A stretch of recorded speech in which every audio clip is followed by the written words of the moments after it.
Mamedi Kakiika olwaleero abaleetedde ensonga nga 2-3 mwe mugenda kujjamu examples zammwe ku bintu ebya business oba ebya bulijjo ebitusumbuwa go we drawing the conclusions zo.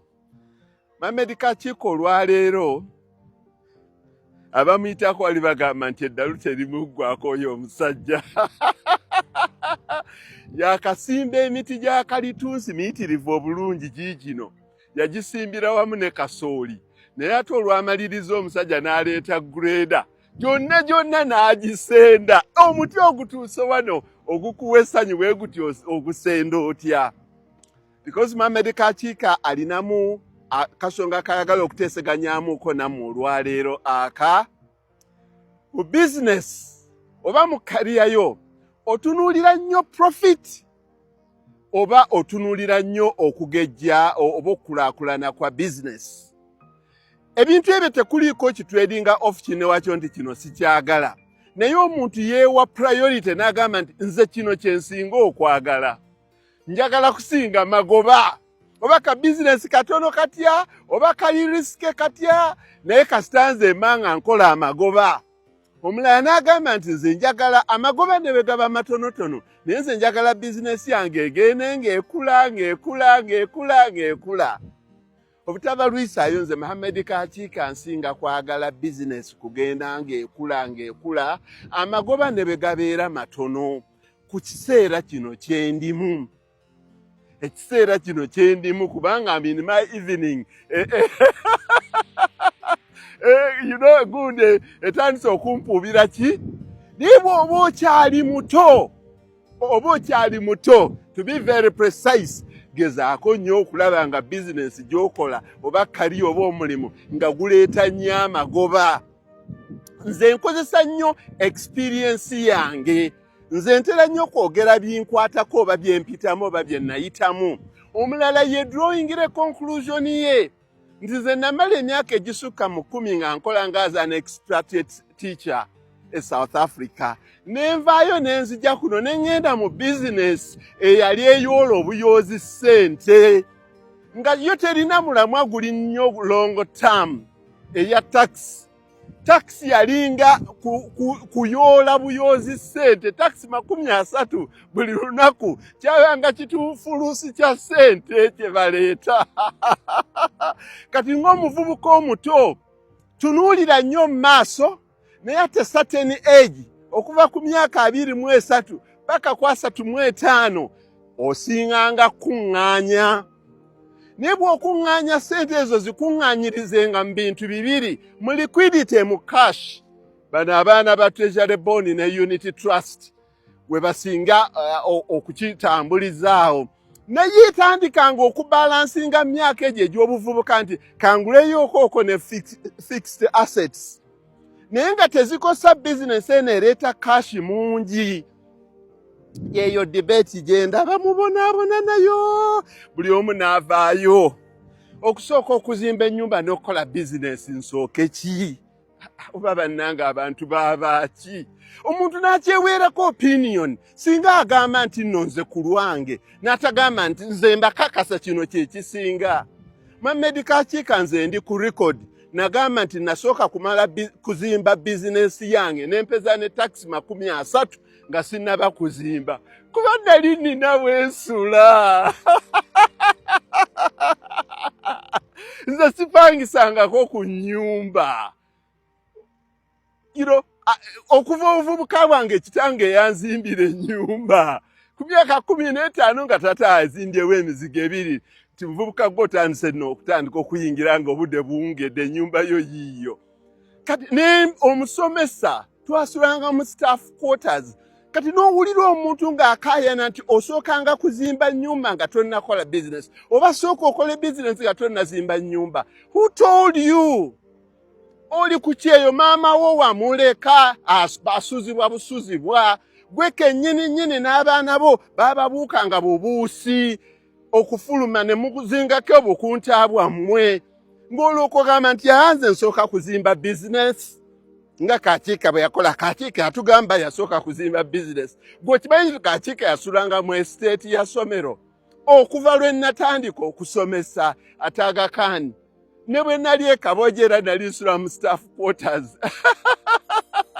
okuvaamu ne bwe nagenda Vienna era ennyumba yange yaliwo naye nga nina amaka gange.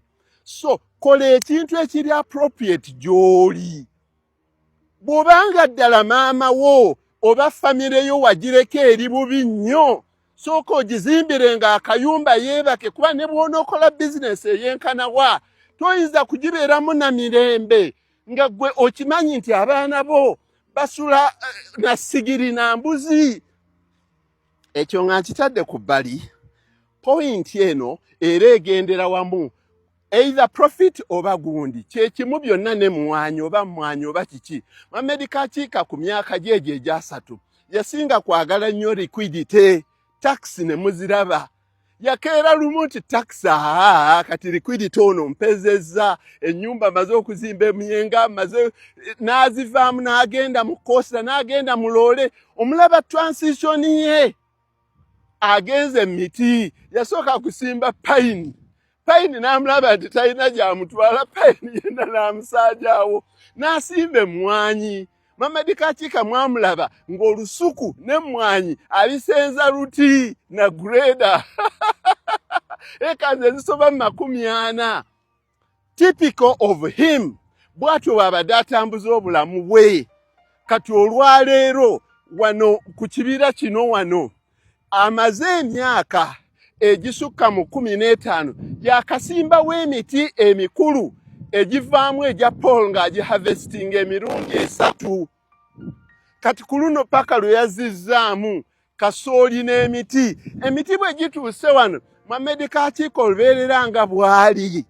The key word today is tobeeranga so much comfortable in your position. Disrupt your success. Tobeeranga nnyo nti oli awo nti nze namalayo. Kino kyendiko kyenkola nze namalayo. Era kyengenda okugenda nakyo era kyengenda okukaddiwa nakyo. No. Because if you want to grow, bw'oba oyagala okukulaakulanya bizinesi yo, disrupt your comfort.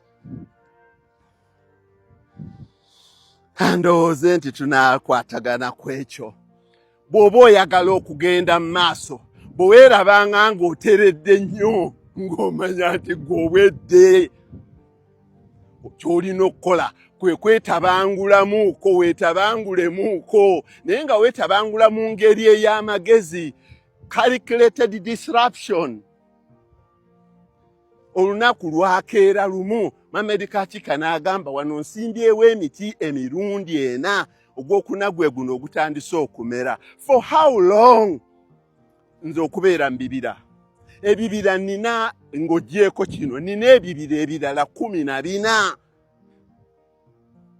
Bampite Kakiika ow'ebibira. Nakwata bukwasi simu nga nkubira mukwano gwange nti bandeetere bulldozer. Ebikonge biyitiridde. Ne wenziramu okusimba wafunze. Kubanga n'ebikonge bye nasooka okusimba mu 2010 kati nabyo ebimu lwe bivunda. Bulldozer ya mmeka olwazimbuulira nga nkubira essimu, gwe gundi gamba oyo ow'emiti agye asaleko oko wano ku miti gino njagala ssente bwe ziti. Emiti 516 bye byakola wali. Kati bwe nasazeeyo ne ŋŋamba nti kangaziye ku ttaka lino liri nga linyumye. Kangaziyeyo ekazi nga 10 entegeka obulungi. Era essimu kubira ne ku gundi naye ajja asaleko wano akabalaka kakali. Kubirayo ne ku gundi omulala naye ajja kuba saagala omwasala alwawo. Babeera mu kibira kyange kya National Forest Authority. Nkuwa weeks 2. Grade erinde. Ng'ekigendererwa kiki? I want to disrupt that comfort zone. Buli muntu yenna katandika okulowooleza kasita amagobanga funa. Kasita omulimu gwange guno gumpa ebintu ebirungi. Sijja kuguvaako. Ali mu comfort zone era aba awedde. Kati nze njagala mwe muba mukimbalira. Nze njagala ettaka lino lyonna nga mmaze okulijjamu ebikonge ne bulldozer eyo nga bwe mugiraba. bulldozer bwemala nga ndeeta crane ngejjanga etemamu emyala wakati okutambuza kubanga nze wano nfukirirawo na irrigation flow. Daamu zimu ziraba ziiziri eri waggulu nti daamu nsumulula busumuluza amazzi ne gayita mu myala ne ganyuukiriza ettaka n'ennimawo kye njagala okulimawo omwaka gwonna. Eno crane bw'emala okuteekamu emyala then n'endooka ndeeta litrakiti eddene. Litrakiti eddene eryo lijjayo buli kantu konna ne livuuguula ettaka na buli mulandira gwonna omunene oguli wansi ne bagusala. Bwe mmaliriza eyo n'endooka ndeeta trakiti endala eyanjala. Era kati wali waggulu wonna waawedde okwanjala.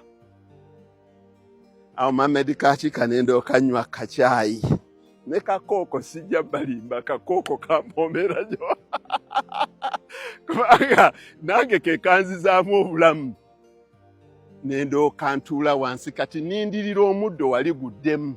Bwe gudda ndooke ngufuuyira omuddo eddagala liryekka guleme kuddamu baliyita tonziriranga knockout. Ndooke ntandika okusimbamu ebintu byange nga tewali interruption. Omuntu ayinza okugesinga kiki kye ngenda okusimbawo.